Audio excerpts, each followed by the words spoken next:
Just a few hours ago, police in New Zealand shot a 12-foot shark as it tore apart a swimmer at a popular surfing beach, and witnesses reportedly saw other sharks circling before the big one attacked. After a smattering of great white sightings off the eastern seaboard in this country last summer, that is the kind of story that strikes reasonable fear. But while many see big sharks as monsters, those who study them see amazing apex predators vital to ocean health. One team determined to discover what makes them tick, what brings them close.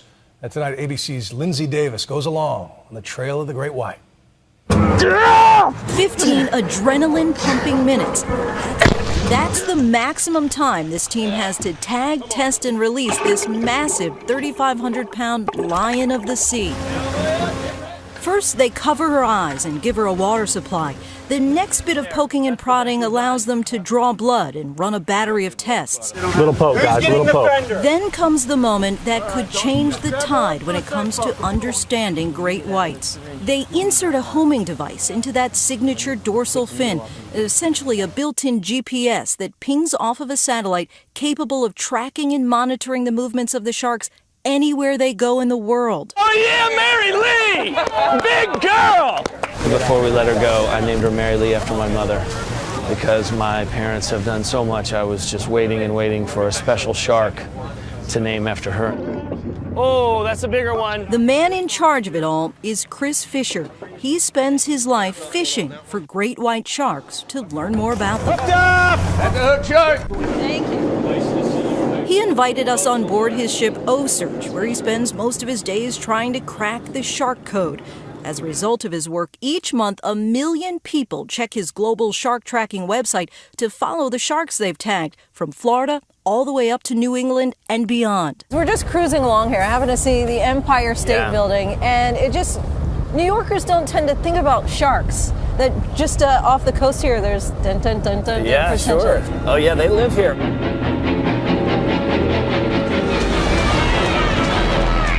With Jaws, Steven Spielberg single-handedly incited terror about what could be lurking close to shore.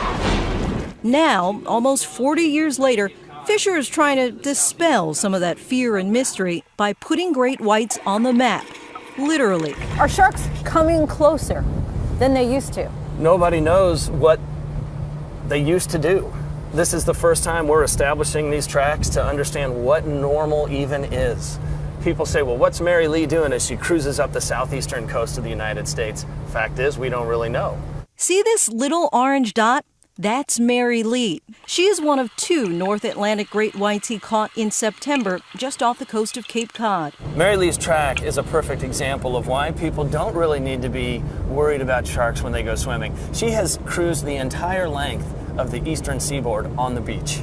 In the past 6 months, she's traversed the length of the East Coast, hugging the shoreline from Massachusetts to Jacksonville, Florida. I had to call the authorities in Jacksonville Beach because Mary Lee moved right in. Look at this. She was within 200 yards of a surf spot in a public pier.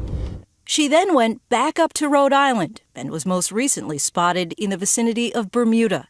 Some environmentalists suggest that what you're doing is too invasive, that it actually harms the shark. We have the data now to understand that it's not that much stress, and there's no time.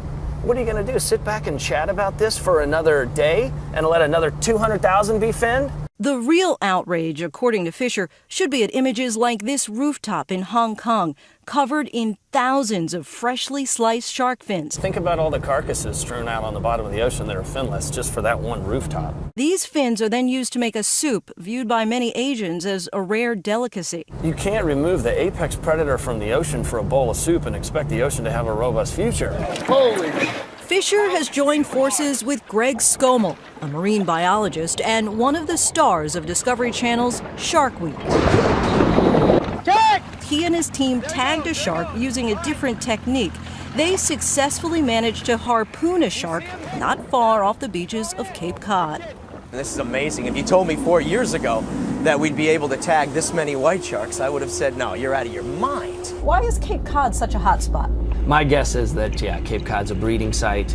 I believe they'll be breeding there in the fall and early winter, but that's just my guess based on what I've seen around the world. Ocearch is a contender. While a great deal of his research appears to be uncharted territory, he believes breeding is largely what drives a lot of their behavior. Now, the map on your left here are the mature female sharks. Okay. And the map on the right are the mature male sharks. And usually if you get the mature females and the mature males coming together, there's a reason for it doesn't, you don't have to be a rocket scientist or Right. a PhD to figure out maybe that is the breeding site. While these sharks are the largest predatory fish on Earth, Fisher says they've been given a bad rap. It's more dangerous to drive to the beach than to go swimming in the ocean. And we are hooked up. With this team's groundbreaking research, they're hopeful they'll make some waves by replacing people's fear of sharks with curiosity. For Nightline, I'm Lindsay Davis in New York.